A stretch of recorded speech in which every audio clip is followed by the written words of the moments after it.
Majowy. Który to jest już majowy? Majowy i nie. Raz, dwa, trzy. To jest 5. majowy przegląd Zakoli? Siemka, ja jestem Adacho i miałem dzisiejszą ilość lat, kiedy dowiedziałem się, że jest to już 5. majowy przegląd grupy. Czas leci, okej? Czas leci. Jeszcze niedawno zaczynaliśmy tę serię, a tu się okazuje, że ona trwa już 4 lata, ponad 4 lata. I wiecie, co się jeszcze okazuje? Że moja pamięć wcale nie jest tak słaba, jak myślałem, bo pamiętam, że miesiąc temu w kwietniowym przeglądzie obiecałem, że to czerwone pudełko, w zasadzie ono jest czerwone, ale balans bieli u mnie jest dość podejrzany. Jak widzicie, mógłbym poprawić to, ale to ta kamerka, nie? Mógłbym tak zrobić troszeczkę i byłoby na pewno lepiej. Generalnie to jest czerwone pudełko, które mam po moich butach i jak ostatnio obiecałem, post miesiąca, który wybiorę dzisiaj, otrzyma ode mnie to pudełko. I w środku będą rzeczy. To nie jest tak, że wysyłam wam pudełko dlatego, żebyście mogli sobie postawić na półce pudełko po moich butach, które nawet nie były szczególnie drogie. Mogę po miesiącu powiedzieć, że są wygodne, natomiast to prawdopodobnie w ogóle was nie obchodzi. Było sporo pięknych postów, naprawdę dziękuję wam za wszystkie, ale postanowiłem, że wybiorę jeden, który zaimponował mi chyba najbardziej, więc skontaktuję się z autorem tego posta. Potem wam powiem w trakcie tego filmu, o kogo mi konkretnie chodzi i zapytam, co on by chciał tam dostać, bo nie chciałbym wysłać rzeczy, które będą mu niepotrzebne. Tak czy inaczej, przechodzimy do przeglądu. Oczywiście za wszystkie posty wam dziękuję. Tak, nadal nie jesteśmy w stanie przebić 11 000 członków.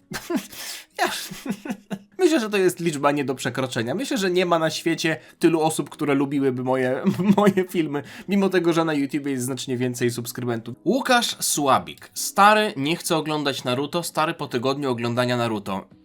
Zajęło mi to trochę więcej niż tydzień, żeby przebrać się w strój akacki. Ale w zasadzie, jeśli liczyć to od czasu, kiedy dowiedziałem się, że taki strój istnieje, bo nawet nie pamiętałem, że Marcia ma coś takiego w szafie, to zajęło mi to jakieś 20 sekund, żeby go założyć, więc w sumie tak, nawet nie wytrzymałem tygodnia po tym, jak się dowiedziałem, że Marcia ma taki strój w szafie, nawet ma ten ochraniacz jeszcze, ale teraz jak już jestem na Shippudenie, wolałbym mieć zielony, jednoczęściowy spandex. Przyznam się wam, że nawet szukałem czarnej peruki, ale tylko i wyłącznie dla waszej uciechy, bo sam oczywiście bym tego nie nosił. No po co mi peruka? Ja nie po to się golę na łyso, żeby nosić perukę, ale na jakiś film by się przydała, bo wiecie, póki co mam możliwość założenia tylko i wyłącznie zielonej koszulki i czarnej czapki z daszkiem, jak chcę zrobić cosplay Lee. No ale okej. Wszystko fajny jest ten strój, no to okej. A Naruto mi się spodobało. Nie jest wybitne, ale to już o Naruto będę niedługo wrzucał kolejne filmy.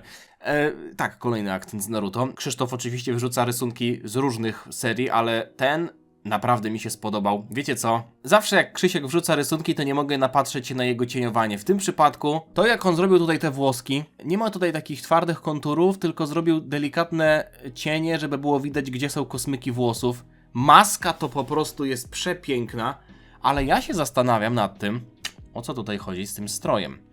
Mi to się troszeczkę wydaje, że chociaż może to nie jest do końca ten sam zielony, no ale ten ochraniacz, który Kakashi ma na czole, to jest już nieznajomy symbol, więc wydaje mi się, że to jest już jakiś late Kakashi, ale pięknie wygląda.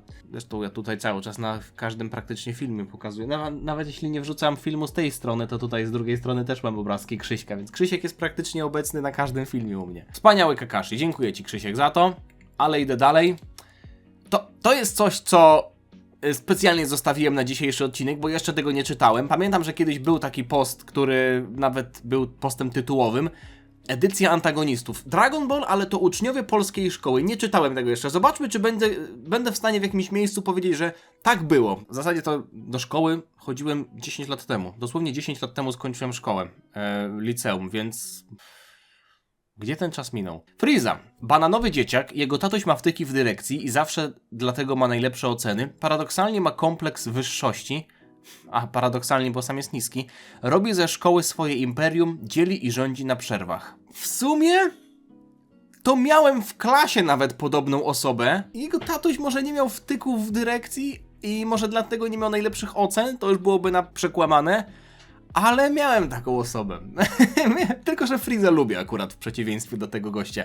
Zamasu. Klasowy nerd i 60. Czysta definicja ego top.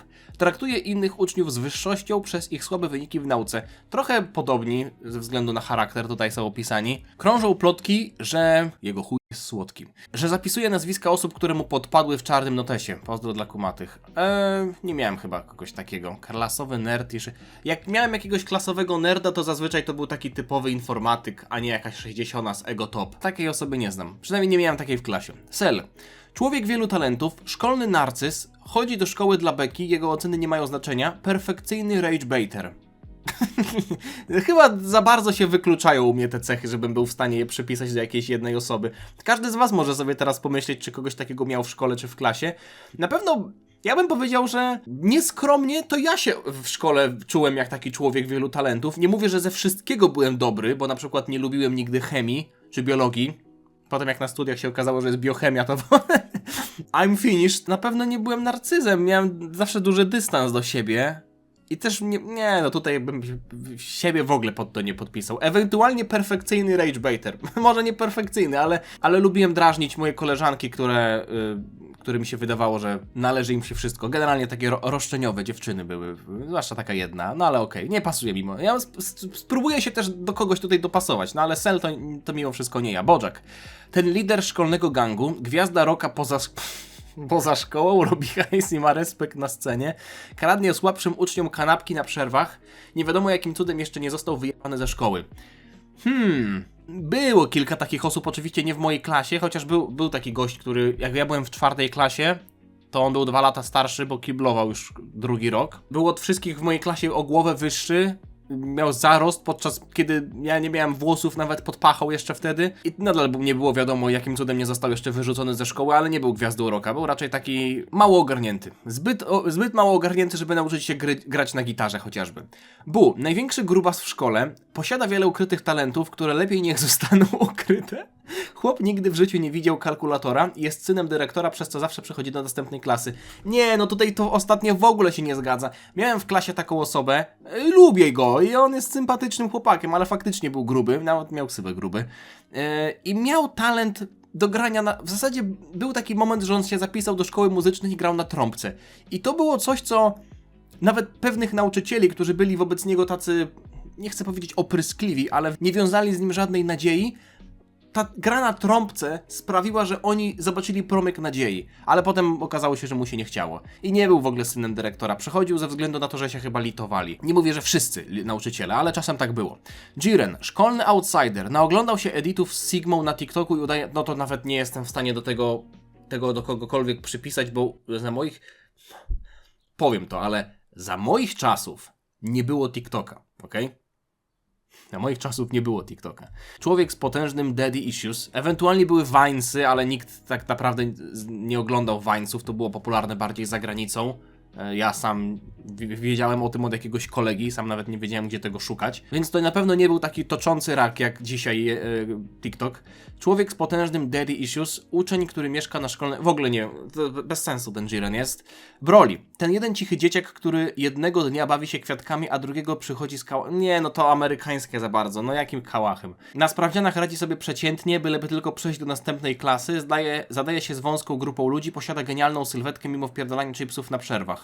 To ja tak miałem na studiach. Nie powiem, że miałem genialną sylwetkę, ale ostatnio nawet pokazywałem wam moje badania składu ciała. No to na studiach odżywiałem się naprawdę fatalnie, a miałem 7% tkanki tłuszczowej i naprawdę miałem fajną formę. Mimo tego, że tak naprawdę wynikało to tylko i wyłącznie schodzenia na zajęcia, bo mieliśmy zajęcia praktycznie ze wszystkich sportów, prawie wszystkich sportów, no i też trzeba było trochę, nie wiem, podciągnąć się chociażby z pływania, więc trzeba było pływać po zajęciach i tak to się po prostu kręciło, ale nie kojarzę w ogóle takiej. Cichy dzieciak, nie. Moro, szkolna legenda i weteran, satanista, którego boją się nawet nauczyciele, prawdopodobnie dealuje melonem w szkolnym kiblu, człowiek zagadka, nie no bez...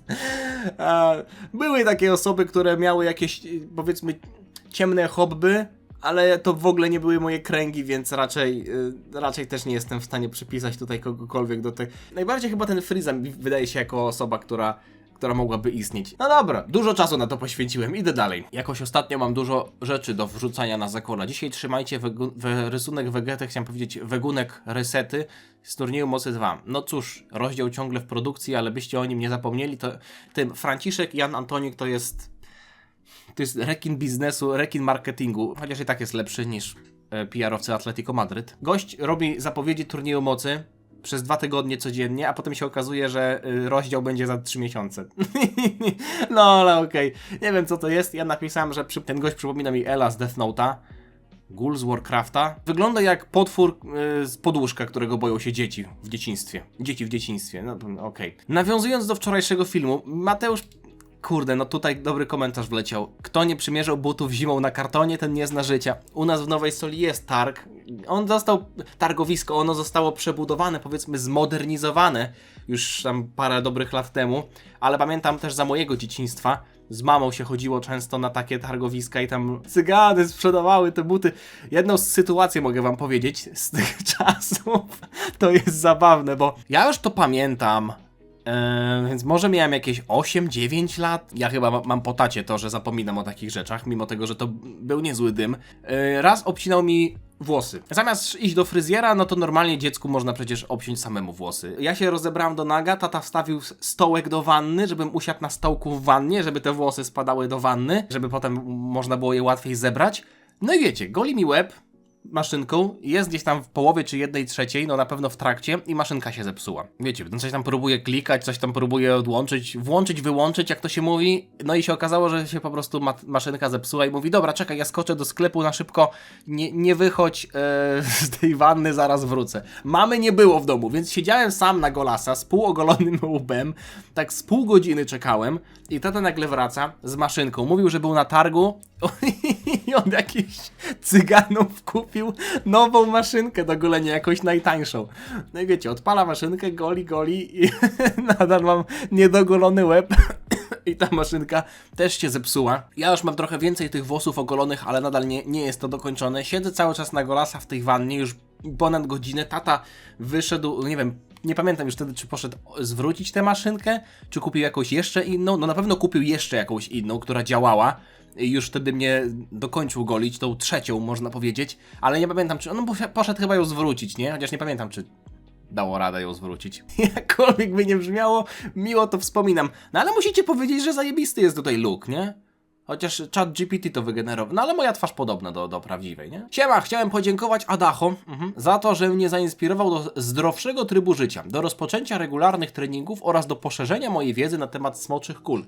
Pisałem kiedyś na live Adacha, że zbuduję Adacho Balls z Lego, ale najpierw chcę zbudować jedną scenę z mojej ulubionej sagi w Dragon Ball Z. Na zdjęciu pokazuję budowlę... Co? Jeszcze muszę A co to jest za scena w takim razie? Scena SSJ po raz pierwszy. Czyli Goku stoi przy skale, na której powinien stać Frieza, a tutaj wybucha Krillin. Okej, teraz to widzę. To wiecie, co jeszcze powinno być dobre? Jakby stół był niebieski. To wtedy można, albo w zasadzie, no... Jaka była woda na Namek? Zielona? Nie, zielone było niebo. Bo to była taka wysepka, nie? Dookoła była woda. Okej. Zostawiam lajek. Dziękuję bardzo. Zostawiam lajek. Oto nowa postać w Adachoverse. Adackim. Patrzcie, jaki ładnie ogolony. Nie będę się już golił maszynką ręczną na zero. To był błąd, że to zrobiłem. Najgorsze było spanie w nocy. Położenie mordy na poduszkę. Przerażające. Bardzo ładny rysunek. Dziękuję ci za tego fanarta. Można tak powiedzieć. I nawet mam tutaj przekreślone A. W zasadzie nawet częścią A jest to przekreślenie. Kreatywne. Oj, 2 Sharingany? Cisz. Ale to nie Mangekyo. Patrzcie, co robi Michał. Salto w tył. Ja gościa muszę wynająć. Czy jest jakaś muza? Okej, jest jakiś motywacyjny soundtrack gościa, który mówi. Poszedł do parku trampolin i nauczył się salto w tył. Muszę go wynająć na Kokła 300. Znaczy ja nie obiecałem, że zrobię salto w tył na Kokła 300. Obiecywałem tylko, że zrobię salto w ogóle na Kokła 200 i zrobiłem. Słyszałem wiele razy, że salto w tył jest prostsze do wykonania z technicznego punktu widzenia, łatwiejsze, prostsze niż salto w przód, ale w mojej głowie jest taka bariera, żeby zrobić salto w tył. Jestem w stanie zrobić takiego półfiflaka trochę przez bark, ale czegoś takiego, żeby prosto do tyłu się odchylić, mam barierę w głowie. Natomiast wiem, że gdybym miał na przykład jakąś jedną osobę, która by mi pomogła na przykład nogi przerzucać, to jest kwestia jednego dnia, żeby się przełamać. Ale kurde, nie jestem w stanie się sam przełamać, więc nie będziecie mnie, nie zobaczycie mnie, jak robię salto w tył, ale na pewno też mnie nie zobaczycie, jak przejeżdżam 4000 km w 14 dni. Mało tego, ja ostatnio próbowałem sobie, na zasadzie próbowałem, no tak sobie w głowie na szybko próbowałem dodać, ile ja kilometrów zrobiłem na moim rowerze przez 2 lata. Dobrze mówię, przez 2 lata.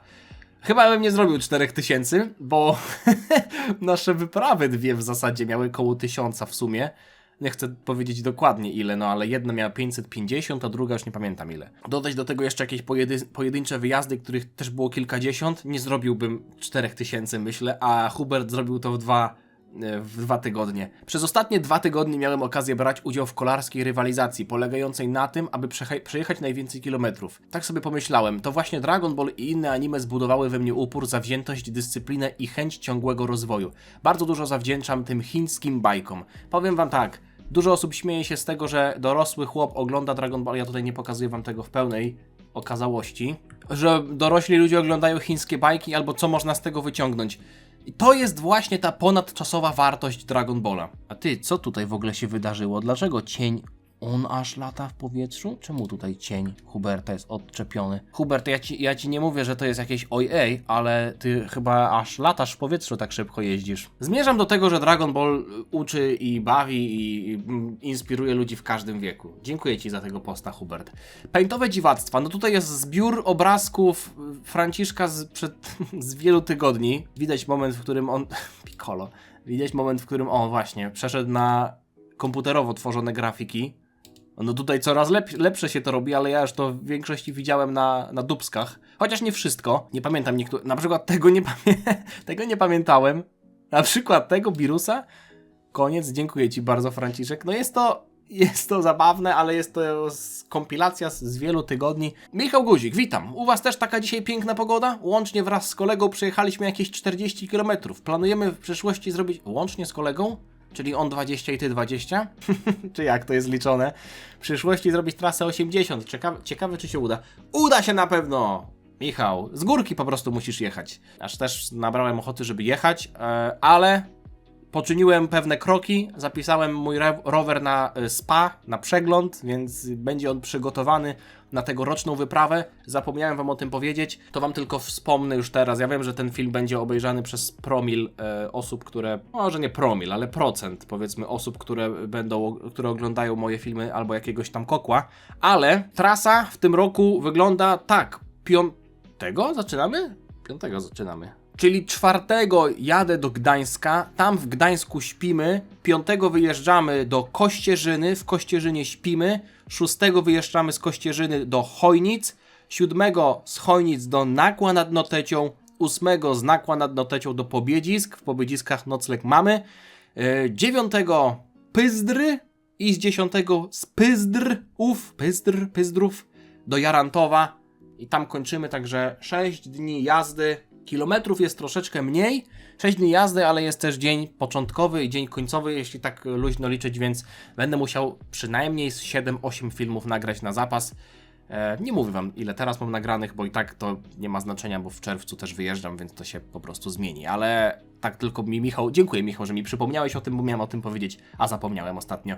Tutaj mamy ciekawą lokalizację, Szymek Pitrus, zapraszam do Rzeszowa, skrzyżowanie ulic Ciasna i Osmeckiego. A co tu jest napisane? To nie jest Piccolo napisane, jest jakiś Sem. Piccolo... A, patrzcie, tutaj jest Kamehameha, które leci na... A teraz to dopiero widać, fajne. No do Rzeszowa to mam bardzo daleko, ale przypomniałeś mi o tym moim dawnym pomyśle, żeby jeździć po Polsce do miejsc, które mają graffiti na ścianach i robić tam na przykład jakieś vlogi z tych wyjazdów. To byłoby ciekawe, ale... Jakbym może nie robił daily, nie? Ja miałbym jeden film na miesiąc, to może bym coś takiego zrobił. Kamil Antolak. Jestem pod wielkim wrażeniem tego, jak to Kamil zrobił. Bardzo też dziękuję za to, że jest pokazany proces tworzenia. To jest coś, o co prosiłem ostatnio. Pięknie na to się patrzy, jak z czystej kartki... O, jeszcze taki filtr wrzucił. Z czystej, pustej kartki powstaje coś takiego. Można... A jak tutaj w ogóle zostało to jeszcze podmienione? Jak to zostało zmienione, nie? Tak jakoś to wyprostował dziwacznie. Tutaj się chłopak zna. Pięknie to wygląda. Wiadomo, na odwzorowanie to jest, ale kurczę, efekt finalny Jeszcze jakieś takie filtry chropkowate, tutaj są elementy, jakieś takie przebicia, jakby to było przez okulary 3D patrzone. Serduszko to za mało, nie? Serduszko to za mało. Hej, dawno nic nie wrzucałem, a bardzo chciałbym się pochwalić moimi nowymi rysunkami. Przedstawiają one okładki albumów, które bardzo lubię. Chciałem też przedstawić proces rysowania, mimo że nie są idealne. Niestety z Linkin Park nie mam wcześniejszych zdjęć. Z rysunkiem Linkin Park wiąże się ciekawa historia, ponieważ 2 dni później dostałem od taty narysowaną przeze mnie płytę. O! Patrzcie, jakie kochane. Tutaj mamy początek. Limp Bizkit. Będę na koncercie Limp Bizkit za parę dni właśnie. To jest to, co się wiąże z moim wyjazdem. Kojarzy mi się to z jedną rzeczą, jak w dzieciństwie rysowałem herby piłkarskich klubów, albo też stajni w Formule 1, jak Kubica jeździł. To jest mój ulubiony album w ogóle, Linkin Park. Miło ze strony twojego taty, że ci też sprezentował płytę. Bardzo fajne hobby, podoba mi się to. Też przypomina mi to, co sam robiłem w dzieciństwie, bo bardzo dużo rysowałem w dzieciństwie, różnych rzeczy. Zresztą chyba nawet jakiś czas temu pokazywałem wam zbiór z jakimiś moimi rysunkami, chociaż to już było za czasów, jak nagrywałem na YouTubie, tam 2011-12.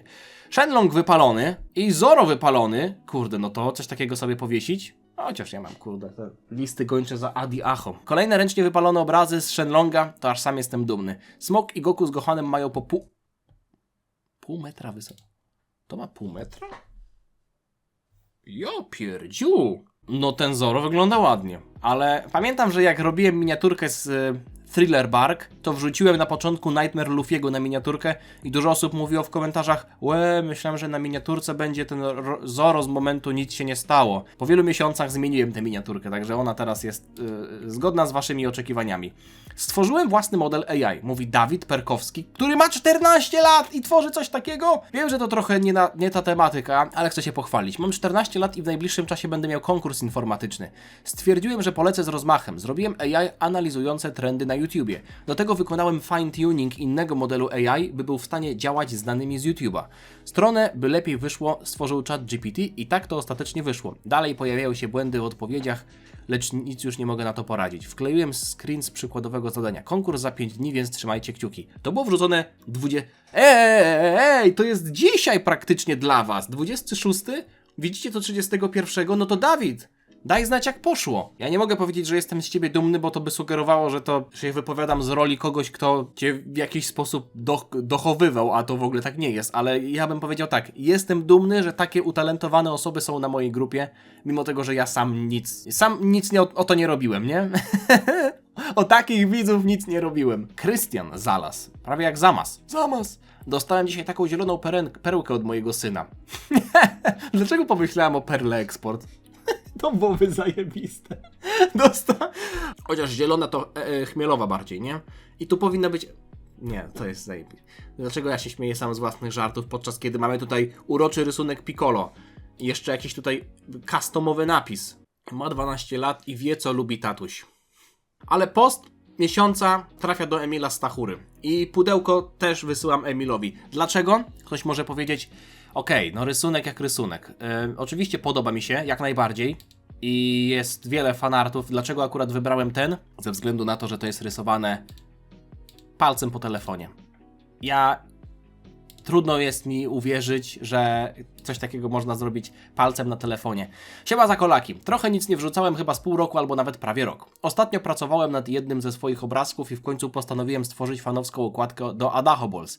Strasznie mi się nudziło i trzeba było jakoś zabić czas. Wiem, że ten rysunek nie jest jeszcze na jakimś wysokim poziomie i daleko mu do świetnych prac Tomka Prucnala, którego też pozdrawiam, Powerless było wrzucone, ale cały czas uczę się rysować i próbuję rozwijać swój styl. Każdy kolejny projekt daje mi nowe doświadczenie. Mam nadzieję, że mimo wszystko wam się spodoba. Pozdro dla wszystkich. I ja tu go dopytałem o to, czy on to robił na komórce. Tak, ale trochę mi to zajęło, bo aż 9 godzin. No, nakład pracy, chęci. No tutaj widać, że faktycznie jest to narysowane na komórce, ale jak on to robił? Ja rozumiem, że ktoś może powiedzieć: no wiadomo, mogłoby być lepiej, jak na przykład ten gościu, co narysował Goku Znamek. Ale na komórce coś takiego przez 9 godzin? Za samo zaparcie, za same chęci, determinację. Emil, proszę cię. Albo ja do ciebie napiszę w zasadzie. Masz Krillana jeszcze na tym. O, jeszcze wrzucałeś kiedyś posta, jak No dobra, ty, no nie przypominajcie mi takich rzeczy. To akurat było więcej niż 10 lat temu, to był początek liceum. Nie mogę napisać do ciebie wiadomości, Emil, ale jeśli oglądasz ten film, Emil, to proszę się odezwij. Ewentualnie jak się nie odezwiesz, to tutaj skomentuję twój film, żebyś się odezwał. Dziękuję wam za wszystko? Wszystkie posty, tak. Dziękuję wam za całą aktywność. To pudełko nie jest żółte jak u Dema, jest czerwone, nie znalazłem go na plaży, ale na pewno będą w środku ciekawe rzeczy, takie Dragon Ballowe rzeczy, albo Emil, co tam będziesz chciał. Bardzo dziękuję wam wszystkim za aktywność. Było naprawdę sporo postów, które mi się podobały, ale stwierdziłem, że tutaj ta chęć tworzenia czegoś przez taki czas, w takim nużącym procesie, to jest godne podziwu i chciałbym też się za to jakoś odwdzięczyć. Zostawcie lajka, jeśli wam się podobało, zostawcie suba, żeby niczego nie przegapić. Dziękuję wam za całą aktywność i pod tym filmem i na grupie facebookowej zachęcam do wrzucenia jakichkolwiek rzeczy. To nie jest grupa o Dragon Ballu, to jest grupa o wszystkim. Jeśli macie jakąś rzecz, którą chcielibyście się pochwalić, tak jak ostatnio chociażby tutaj kolega 14-letni powiedział, że tworzy model AI, mimo tego, że to nie jest tematyka grupy. To nie jest tematyka grupy, bo grupa nie ma tematyki, ok? Nie wiem, ile jeszcze razy będę to powtarzał, więc czekam na wasze posty, chwalcie się, dzielcie się czym chcecie i widzimy się w kolejnym przeglądzie za miesiąc, no ale w zasadzie widzimy się jutro w innym filmie. Także miłego dnia wam życzę, trzymajcie się, na razie, cześć, ciana.